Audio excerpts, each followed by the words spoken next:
இப்போ நீங்கள் பார்த்துக்கிட்டு இருக்கிற இந்த மரத்தோடைய அறிவியல் பேர் காட்னார்கம் ஸ்பைனோசான்னு சொல்லுவாங்க. தமிழ் பேர் பெருங்காரை அல்லது மதுக்காரைன்னு சொல்லுவாங்க. இது தெற்காசியாவில் மட்டும் காணப்படுற ஒரு வகையான பூக்கும் தாவரமாகும். இந்த தாவரத்தை பார்ப்பதற்கு ஒரு புதர் செடி அல்லது சிறு மரம் போல காட்சியளிக்கும்.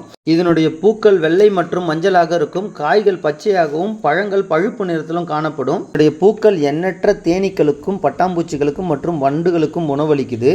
இதனுடைய இலைகள், காய்கள், பழங்கள் எண்ணற்ற வகையான பறவைகள் மற்றும் வன விலங்குகளான மான்கள், மரநாய், முள்ளம்பன்றி போன்றவைகளுக்கு உணவளிக்குது.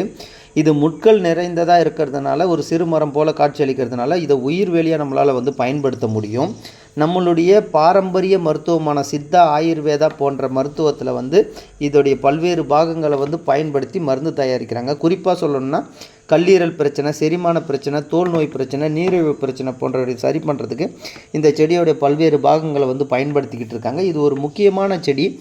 நல்ல கரும்பச்சை கலரில் இருக்கும், அடர்த்தியாக இருக்கும். எண்ணற்ற வன உயிரினங்கள் மறைஞ்சி வாழ்வதற்கு உதவியாக இருக்கும். நம்ம ஊர் மரம் பெருங்காரை மரம்.